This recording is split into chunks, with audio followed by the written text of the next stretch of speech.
This is an Oldest Stories bonus episode. I get asked a lot how I do history, and I get asked sometimes about the impacts of AI on history. And so I'm going to ramble a bit about the practice of history, as it'll be possible in the near future, with thoughts for high school and college folks, with thoughts for amateurs who want to start a podcast, and with thoughts for those of you at home who wish you could study history or advance knowledge, but don't know how. And if you're not interested in any of that, next Wednesday will be the main episode covering the conquest of Babylon and last years of Sargon. Also, my first history-themed music album is out, links in the description.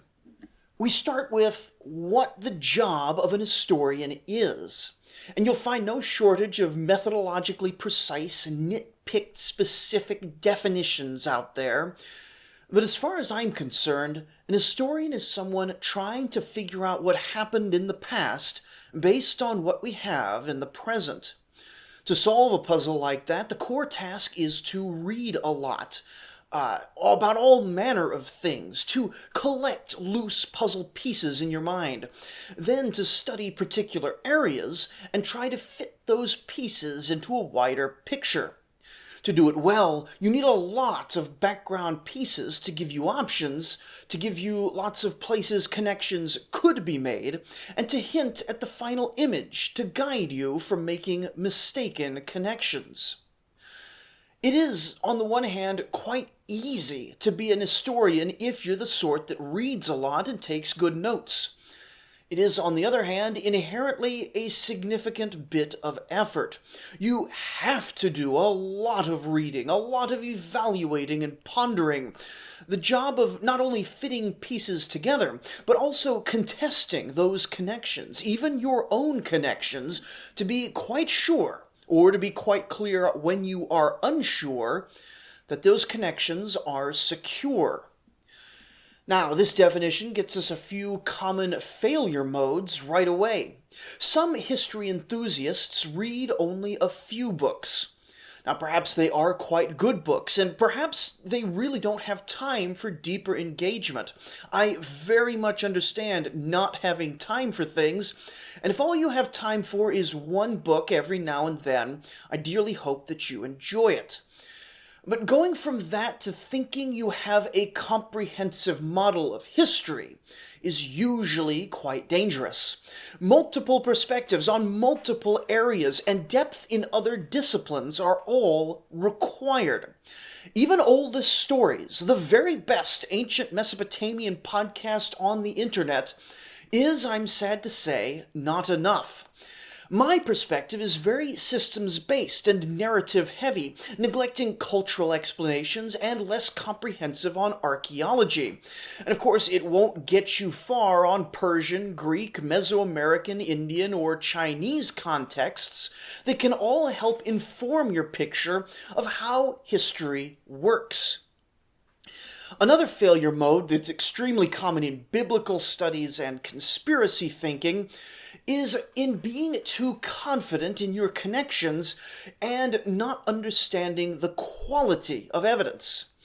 If you start with a few interesting pieces, even ones that are very interesting and otherwise unconnected, maybe you make a few really fun connections between them that seem interesting and novel, and maybe they are in isolation. But then sometimes people will confuse those connections for pieces themselves, and you struggle to tell the weak pieces from the strong and the pieces from the connections, and you end up building a marvelous edifice upon a foundation of sand. It's a trick when it's done by flim-flam artists, but more often it's just a sad failure mode for the well-meaning but untrained. But it should be fairly clear that if our definition of being an historian is someone who reads a lot and synthesizes knowledge well, then one might imagine that a tool specifically designed to synthesize huge knowledge banks should come out as a fantastic historian. Which of course makes it odd, at least to me, that LLMs have been so very bad at history up to this point. Now, I use AI at work constantly, as I think do most people who touch software nowadays, and it's now genuinely at the point where I rarely touch actual code. I get AI feedback on contracts and significant emails. I ask it questions when I forget things or even need to know how to cook dinner. AI is great even where it is probably a lot of trouble. And yet, if you're the sort of person who listens to oldest stories, you've probably asked on the various robot programs some history question, only to find that once it gets past surface stuff, it's often bafflingly weak at real understanding of deep historical topics. Fortunately, we are past the point where it would just make stuff up willy-nilly. Hallucinations do still happen, but for the most part, I can get it to list me like a group of how, like list all the pharaohs in Egypt during the Sargonid period, and that'll get me a pretty decent list, so long as there's not like controversial aspects to it. Kings of Urartu in the late 700s by conquest, well, it struggles a lot more with that. But of course, anyone who doesn't struggle with that chronology isn't taking it seriously enough, so it is perhaps unfair to judge a robot at that standard. But it's interesting to me that even as advanced as the robots are, they aren't yet good at deep history. Anything said or written about the limitations of AI is immediately dating itself, of course, because the limitations will vanish sooner than we know. But it seems that just collecting a bunch of data and synthesizing it is insufficient. A real historian also needs all manner of heuristics and interpretive rules through which he must process what he reads, and he also needs to be self-aware and critical of those same heuristics, lest he fall into the trap of having a very rigid framework through which he reads everything. There really is a difference between just reading and actually studying.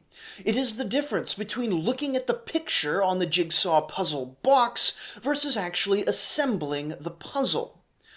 Now, this is, I suppose, true in any field, but whereas AI is very good at generalizing from examples, such as in the AI-generated music I've been putting at the end of episodes, it's less good at understanding what it's actually doing, at least so far. And while you can make surprising progress in legal documentation, protein folding, and frontier mathematics with surprisingly little fundamental understanding, it still struggles in the soft sciences, including history. But of course, I don't mean to say that the AIs won't be doing our history for us eventually. The explicit goal of the tech bros is artificial general intelligence, if not artificial superintelligence, meaning it can do anything we can, if not more, and there do not seem to be any structural or financial constraints stopping them. I do expect history progress to be relatively slower, first because it's been weak on it up until now, and also because I don't expect history capacity to get focused resources the way that medicine, coding, and image generating have. But relatively slower in today's environment doesn't necessarily mean we won't live to see AI doing our history all on its own. Now, people are calling this transition decade the cyborg era, which is a little bit pretentious, but this is the greatest window of opportunity for anyone who has ever wanted to do history or some history-related thing, but never had the chance before. University libraries have meant that it's always been possible for a non-expert to become an historian just through focused study and reading, and the internet has accelerated that. But I'm not going to lie, even for me getting into it, it was a pretty big investment of time and energy. But even just today, there are two huge wins in searchability and translation that really make history, learning or studying or doing history, way more accessible to anybody than they've ever been before. Now, the increased searchability has been coming even before AI as more and more gets digitized. In Mesopotamia, we have libraries like Orac and CDLI that are racing to get every cuneiform tablet online. And other eras have their own historians working on their own archive projects. But you add this to the increasing ability to just tell the robot, like, find me stuff about engineering projects during Sennacherib's reign. And then you're flooded with results that tilts the scale significantly away from hunting for resources into actually reading and pondering those resources. And translations in many domains are now human level. They are mostly non-specialist translations, and as such they sometimes get tripped up by more obscure details. But while I've picked up some Akkadian, enough to poke at the bilingual Orac pages and feel through the underlying language in tricky or questionable passages, if I actually had to translate whole tablets to get my episodes done, things would slow down from one or two a month to about one or two a year. The new models, though, are already perfectly good for anything that's already transcribed and digital, just in some weird foreign language. They still can't read the cuneiform directly from an image, at least not reliably, but I'm told that people are working on building that, and once that step is complete, then all the images of untranslated tablets floating around out there can finally be translated. And it isn't just the ancient languages. One of the big issues I had when doing the Hittite episodes was how many of the sources were in untranslated German. And my grandparents won World War II precisely so that I wouldn't have to learn German. Getting machine translations, even for a few years ago when I was doing those, was an absolute nightmare. Unreliable, difficult, often expensive, and of course I don't have money to be paying for bespoke, personalized translations. I would go broke, and then I couldn't do any more podcasting. But compare that to a project I was doing just last month. I think a lot about what the next podcast will be after we hit the fall of Babylon. One idea is ancient China up to the Han Dynasty, but another is a podcast that I'm calling Conquistadors as a working title, telling the story of Spanish colonization from 1450 to 1650. And so I was doing background research last month from kind of close to zero, with only marginal Spanish, the sort that everyone in Texas just naturally learns. And the robot was able to find me these massive compendiums of letters written by encomenderos in the 1570s, and then it was able to go through and translate them all for me. Now, at that point, the robot wanted to summarize them for me, and that was sort of okay, but the real benefit was reading them directly. I do have enough Spanish to spot check the translations, and certainly there was not hallucinated passages in any of that, even if I can't verify all the minutiae of grammar. But in astonishingly little time, thanks to this, I was able to get a sense of the Eastern Yucatan's first decades after conquest, and it was enough that I already had a list of where I would want to go if I was making a set of full episodes about it. The point is that you can do this right now, and in increasingly powerful ways. If there is any historical period that you want to learn about, the robot really can give you a workable overview. It can give you a reading list. It can often find the readings for you directly, or it can get you to one of the physical or online libraries where it might be located. And if it's digital, it could probably translate it for you, though some file formats are more finicky than others. The power of an historian, or anyone who wants to be an historian, to get an unprecedented amount of history work done has never been more significant. My own church does a ton of family history and genealogy work, and while I don't actually do a lot of that myself, I know that they've had exponential speed-ups over the last decade in terms of how many records they're able to locate, transcribe, process, and understand. If anybody is going to get your genealogy all the way back to Adam and Eve, it's going to be AI-powered Mormons. If you want to start a podcast, if you want to write a book, if you want authentic historicity in your Dungeons and Dragons campaign, if you want to be popular with all the ladies for your understanding of the medieval era Central Asian Khanates, whatever you use history for, start it today. Even if you just want to learn, there has never been a more powerful tool for learning things than the AIs that we have today. And of course, as many in the education field note, there has never been a more powerful tool for not learning than AI as well, but that's really all up to you now, isn't it? Because the flip side of that coin is that there's really nothing that the AIs won't be able to do in a decade or two. This podcast, I guess, will be superseded in about 5 years with an AI-generated one that has higher production values, greater depths, and a more melodious voice. In my day job, my whole industry is staring down the barrel of about a 2 to 3 year runway before everything is made obsolete by people just asking the robots to compile the same things that we currently do for, money. Total civilizational collapse is, of course, not off the table here, though that's really beyond the scope of this little bonus rant. I do have a vague plan to write a book about successionism, the philosophy of our coming replacement, but I don't know how long that'll take me. I'll probably announce it on the podcast if I ever do publish. But when you really think about it, what does it mean that the AI will be able to do history?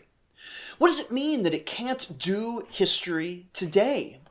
The AI can find sources. Is finding sources doing history? Someday the AI will be able to make full 400-episode podcasts on any historical period. Is making a podcast doing history? No doubt someone already has a personal instance of an LLM tasked with reading the news each day and producing reams and reams of slop pretending to be a chronicle of modern history. Is that doing history? As my very non-historical wife asks me sometimes, what is even the point of all these ancient kings and wars that I spend so much time on when there are dishes to wash and children to feed? AI can't replace humans doing history. And I mean that very specifically, in the same way that AI can't replace lovers. AI can go through all the motions. Can't go through all the motions just yet, but pretty soon it will be able to do any activity that we do in the process of history or in the process of love. But at the foundation of it, history is something like an emotion, in a lot of the ways that love is something like an emotion. There is a sense of historical connection, a sense that certain things in the past are significant and worth knowing. But it's also a task that is inextricably linked to action. And it really is like love, in that love is a way to feel from time to time, but love is also very much a verb, very much an active choice that someone makes. You can choose to love or choose to not love a thing, and there are actions involved in that love, actions of sacrifice, tenderness, and service.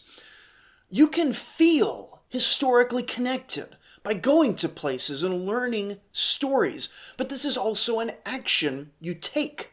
If you put a robot in Jerusalem, it can map every last structure and recount every known detail. But unless that robot has a soul, however you might want to define a soul, it's not going to feel the weight of eons that reside in that place. Now, no one's going to pay you for doing history in that sense. No one other than you cares about your internal experience of your connection within the vast chain of being, within the universe of cause and effect that governs every aspect of the world around you. But everyone with a soul cares about that to some extent.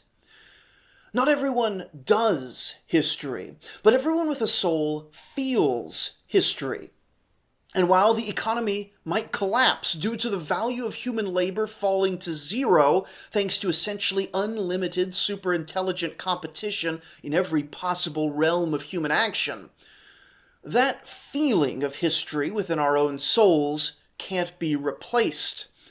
And I'm a person who thinks that pretty much everything can be replaced with enough technology.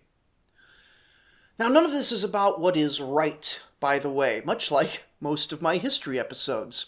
I proudly proclaim that all of my scripts are still 100% written and recorded by humans, by a human, me. But at the same time, the songs at the end are pure AI on top of lyrics that I wrote. And even then, I have the AI edit the lyrics for me when they're a bit clunky. Where does the balance sit? And what chance have we of sitting on it? I don't know.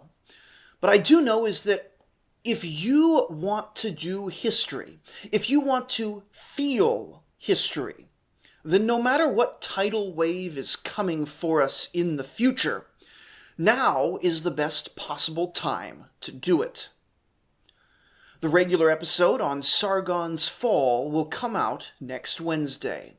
Thank you for listening.